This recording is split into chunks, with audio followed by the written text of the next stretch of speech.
After recently losing his mother, Arasu spends most of his time playing video games. His brother scolds him for not getting a job and missing the interview he specially arranged for him, and his father doesn't want him to cause his brother any trouble. Meanwhile, Karub is kissing the barmaid at the bar he works in. His boss catches him red-handed and punches him a few times for touching his girl. Since he's getting fired anyway, Karub punches him back before leaving. At the same time, Chota has to deal with his mother, who is always asking him for money.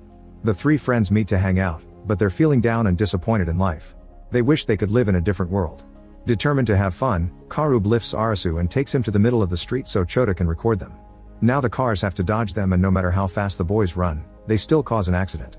Noticing the cops coming, the trio runs into the subway station and hides in a bathroom stall. Suddenly the power goes out and the boys come out to find the entire station empty. To their shock, the streets are empty as well. The group splits and searches their homes and workplaces, but their families and friends have disappeared too. They also notice their phones aren't working. When night falls, the trio discusses what to do and is interrupted by a big screen turning on to announce the game is about to start. An arrow sends them to the game arena, and they see some lights in the distance. They follow them to the GM building, where they cross a corridor without noticing the lasers on the walls. A sign tells them to take a phone each, and the devices activate with face recognition. There's no signal and a countdown announces the game will start in 2 minutes. At that moment, Shibuki shows up and throws an object at the lasers, revealing that trying to leave will get them hurt. After a high school girl also joins them, the phones announce it's time for the first game. It's called Dead or Alive and its difficulty is 3 of clubs. They must choose the right door to escape the building in 2 minutes. The elevator takes them to another room where there's a door that says live and another one says die. As they discuss what's the right answer, toxic gas begins filling the room to rush them. The high school girl decides to cross the live door, only to be instantly killed by a laser. The others run through the die door right before the time ends and the previous room is filled with flames. In the next room, the same doors and gas are waiting. Karub opens the live door and nothing happens, so they run through it before fire appears again. Then they notice that in each room the time to choose gets shorter.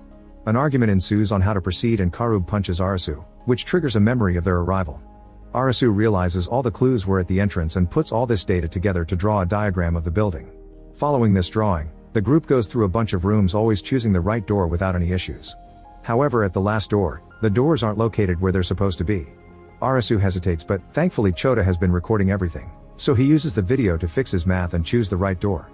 Everyone runs through it right before the flames come out, but unfortunately Chota's leg catches on fire. The group puts it out and helps Chota walk to escape the building by finding the fire escape. Once outside, the phones announce they won, but they also notice how badly burnt Chota's leg is. On a table they find the 3 of clubs, which activates a 3-day visa on their phones, although they don't understand what that means. At that moment, a bleeding man appears and says he's quitting the game because there's no end to it no matter how many times you win. Then a laser kills him and all the power goes out. This makes them realize the visa tells them how many days they have to live, and if they want more they need to win more games. A bunch of lasers appear all over the city, killing all the people whose visas expired. On top of a tall building, Usagi watches the lights while thinking about her father and how they used to go climbing together. She promises him she'll survive the game. In the morning, Arasu tries to get a car but none of them will start, and the vegetables he finds are rotten. The group searches a bunch of shops and apartments, however not a single machine is working. Chota wonders if it was an electromagnetic pulse that caused all of this right before the game phones stop working too. Afterward they get batteries for the radio and canned food for lunch while sharing what they were doing when the mysterious blackout happened. Shibuki claims she had been working when actually she was showering after getting dirty with her married boss. She arrived 3 days ago and is the only survivor from her group. Since the boys saw the blackout later and the vegetables are already rotten, they conclude time passes differently here.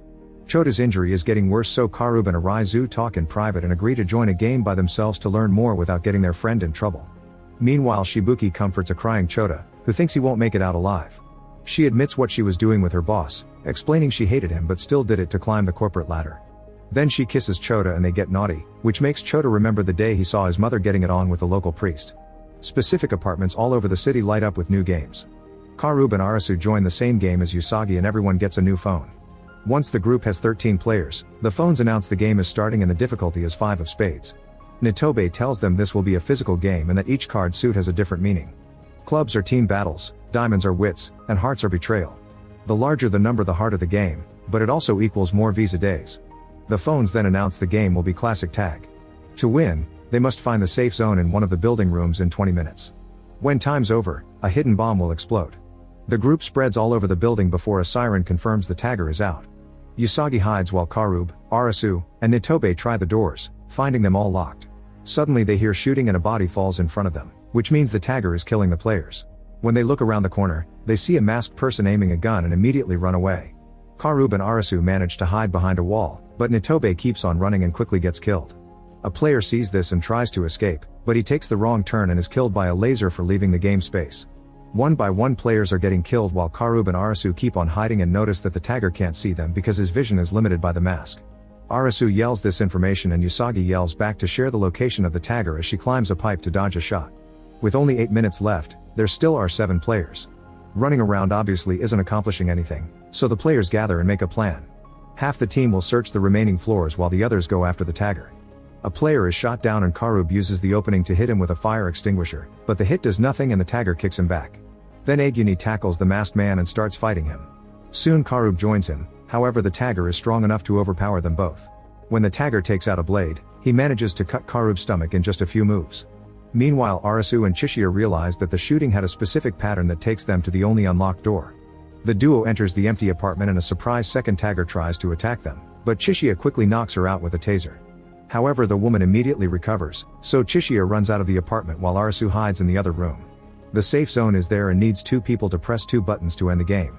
Arasu yells the answer through the window and Usagi heads there while Aguni keeps on fighting the first tagger, getting a scar on his face in the process. Refusing to lose, Aguni begins punching the man over and over until he's finally unconscious for good. The second tagger shoots the door open and Arasu dodges the shots before jumping to fight the woman, trying to make her drop the gun. Chishiya watches it all but doesn't help. Usagi climbs the walls to change floors and enters the safe zone through the window, then Chishiya throws the taser at her and she uses it to knock out the attacker. Then she and Arasu run to press the buttons with just 1 second left. The phones announce the players won and the collars around the taggers explode, instantly killing them. Karub notices that the tagger's phone says game over, so they were random people forced to play too. Then he hears a noise and finds a radio in the pocket of a dead player. The voice on the radio says the answer is in our hands, return to the beach. Chishiya checks the pockets of the dead tagger and finds a strange drawing. In the morning Karub and Arasu come back and share the message from the radio. They want to go looking for the beach, but since Shibuki's and Chota's visas expire today, first they need to play another game. Arasu can't stop seeing the dead tagger, feeling guilty for her death. Karub goes to the bar he worked at and retrieves the engagement ring he hid there. In the evening the big screens announce a new game and the group follows the lights to the botanical garden. They find a bunch of tools on a table with a sign that says free to use. There also are 4 phones that tell them to put on special goggles before announcing that the next game is hide and seek and its difficulty is 7 of hearts. One person will be the wolf while the other 3 will be the lambs, who must hide from the wolf. If a lamb is found by the wolf, then that person becomes the next wolf. The game lasts 15 minutes and whoever is the wolf at the end wins while the lambs will be killed by the collars. The game begins and Chota is chosen as the first wolf. He immediately panics and tries to remove the collar, so Arasu stops him because he's afraid breaking the rules will kill him. When Chota looks up at his friend, the wolf is transferred to Arasu. The same happens when he looks at Karub, so Shibuki makes sure to make eye contact with him. Once she has the wolf, she grabs a weapon and runs away to hide. Karub runs after her and when she trips, he jumps on her to fight her and try to make her look at him. Shibuki grabs a rock to hit his wound, however they accidentally make eye contact and he becomes the wolf again. Now he's the one trying to run, so Shibuki grabs him and starts repeatedly hitting his wound with the rock.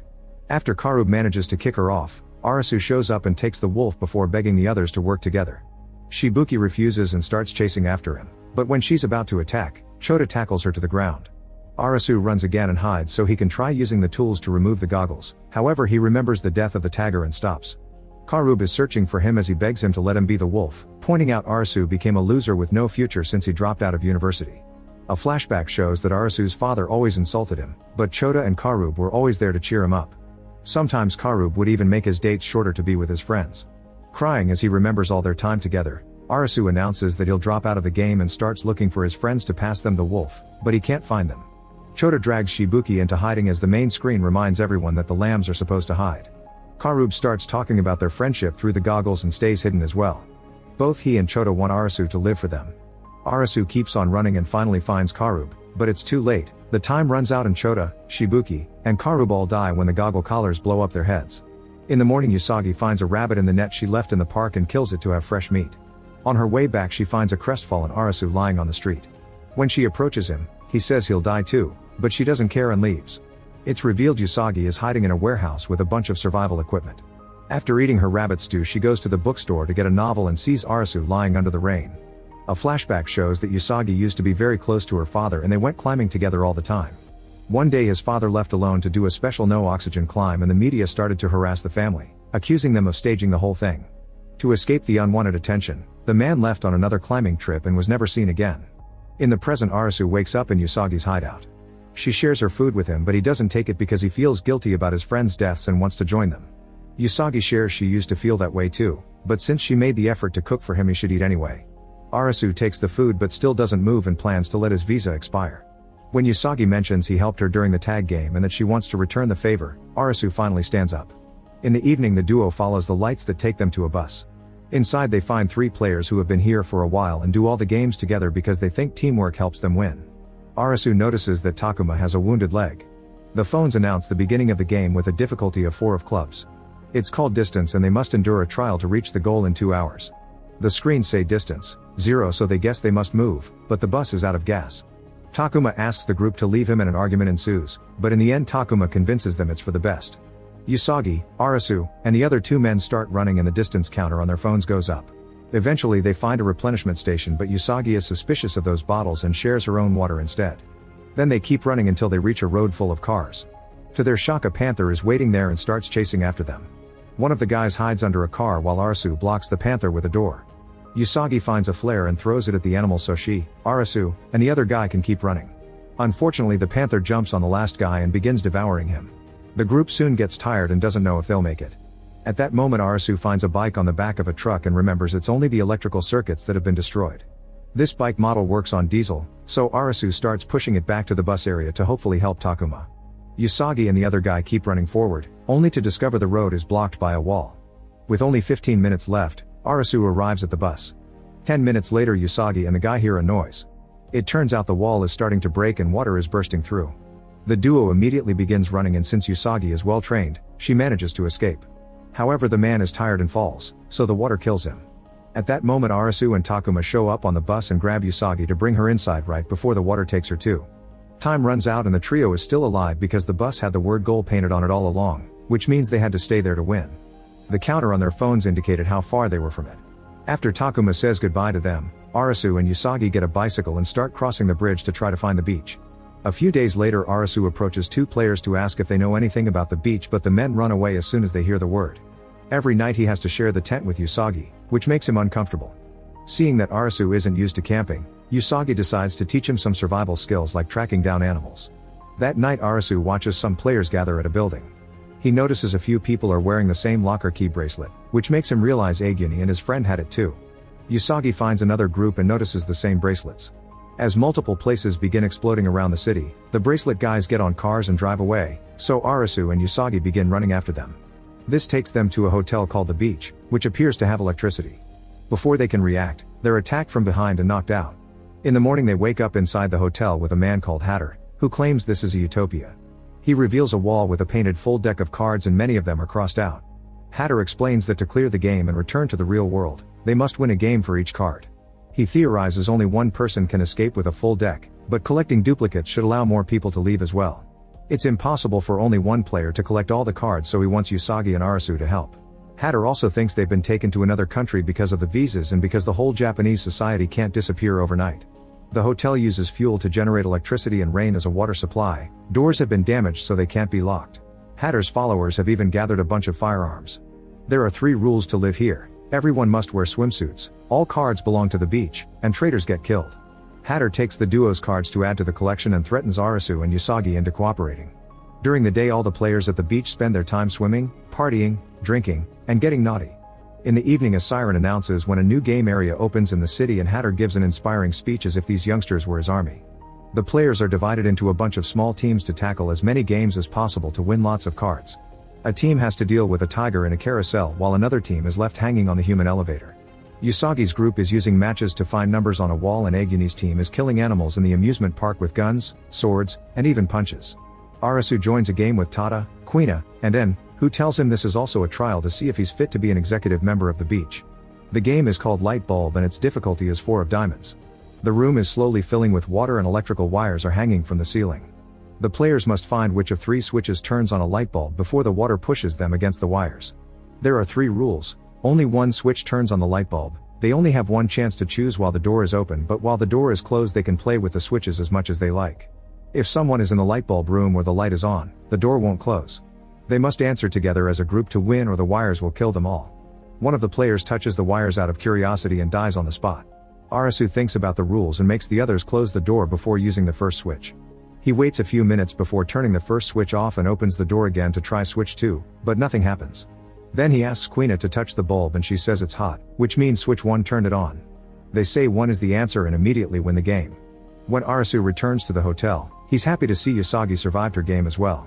The party is interrupted by Hatter's militant force led by Aguni, who came to pick Usagi up because Hatter asked for her. Arasu comes to her defense so Aguni orders his men to break his legs. At that moment Hatter shows up and orders Aguni to forgive Arasu this time since he's a newbie. Afterward Arasu is invited to an executive meeting and he's shocked to discover Chishiya is part of the higher-ups. They add the latest cards to the collection and discover they're only missing the face cards plus the 10 of hearts. Hatter's visa will expire soon and Mira thinks he should join a hearts game because many players will be willing to self-delete to protect their leader. They can't tell what a game will be in advance though, so Hatter announces he'll join whatever comes next. The next day Arasu and Usagi chat with all the players to try to get more information. However, each person has different theories and it's hard to say what it's a rumor and what's the truth. In the afternoon Usagi decides to go looking for weapons in case they need them. Arasu hears some shots and notices a few guys walking away from a dumpster. When he looks inside he's horrified to find dozens of bodies.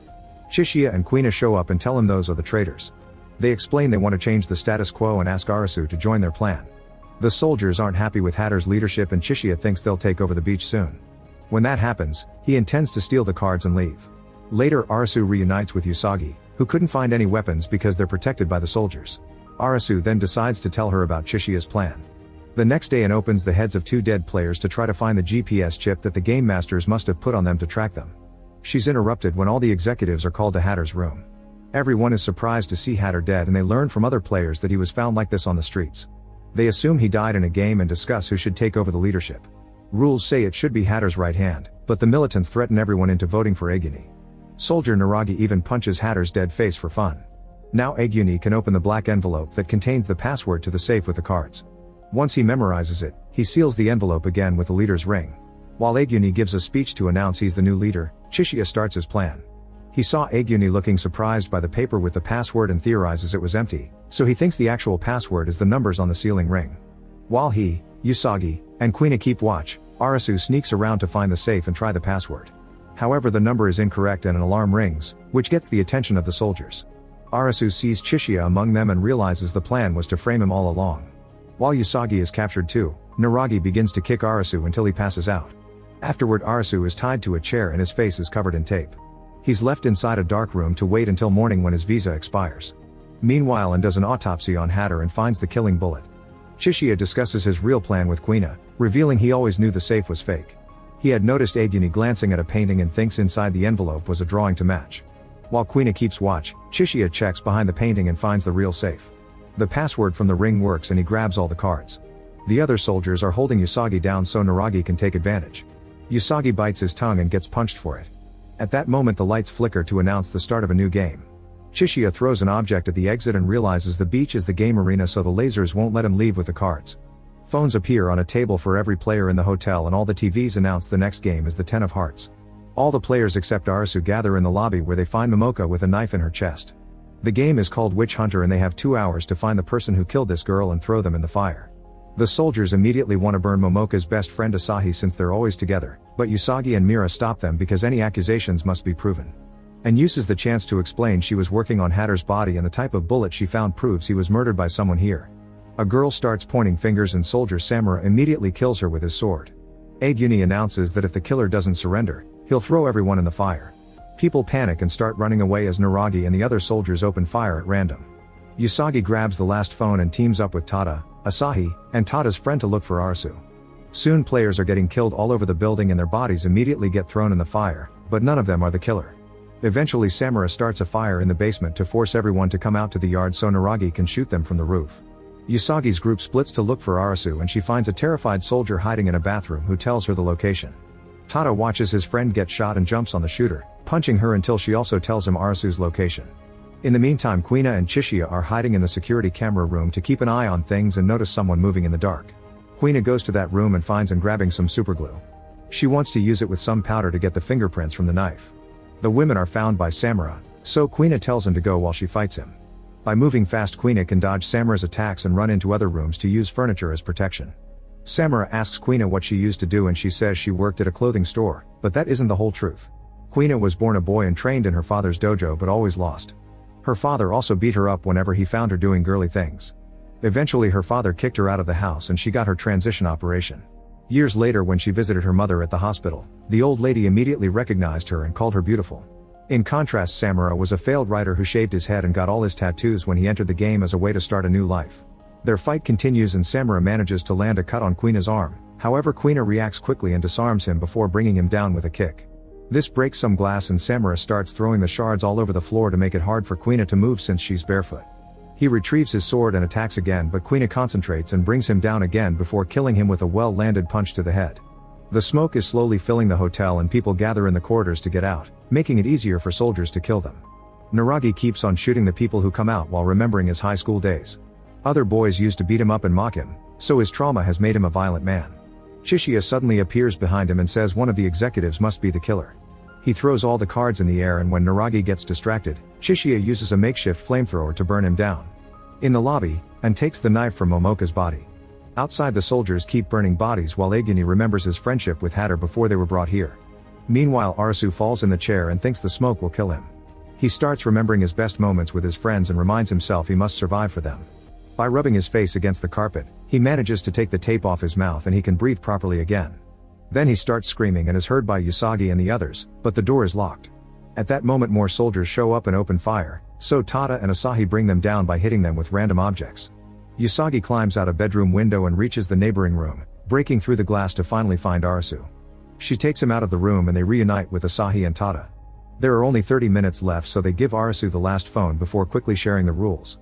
He points out Heart Games toy with people's feelings, so the witch should be someone influencing the game. Arasu then realizes the game masters must have watched the beach all along and waited for Hatter's death to start this game, which means only one person can be the killer. At the same time, Anne finishes her experiment with the knife and discovers who the killer is, but she's found by the soldiers and knocked out.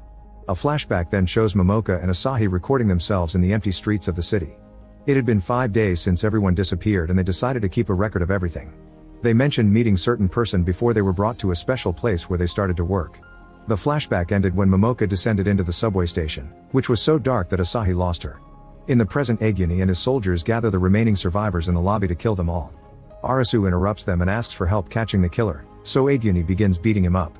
Usagi cuts in saying this means Aguni must be the killer, and Aguni admits it's true. He asks the soldiers to shoot, but Arasu stops them because he thinks Aguni is lying. Arasu always thought it was strange that the soldiers didn't take over the beach before since they had all the weapons, so he concludes Aguni and Hatter worked together all along. Aguni was in charge of keeping violent people like Naragi in check so Hatter could be the charming leader without trouble. However, Hatter slowly became crazy with power and killed a bunch of players who were hiding cards. This inspired him to create the rule that sentences traitors to death, which Aguni hated. After Hatter's last game, Aguni approached him to ask him to put an end to the beach and Hatter got so angry he tried to shoot him, but Aguni shot first in self-defense and killed his best friend.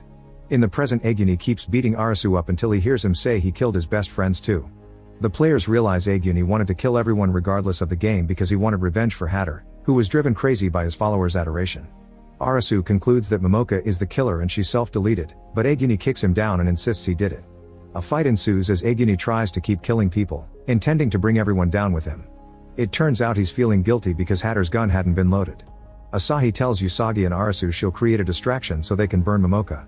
Suddenly Asahi announces she's the game dealer, and a laser shoots her in the head to kill her.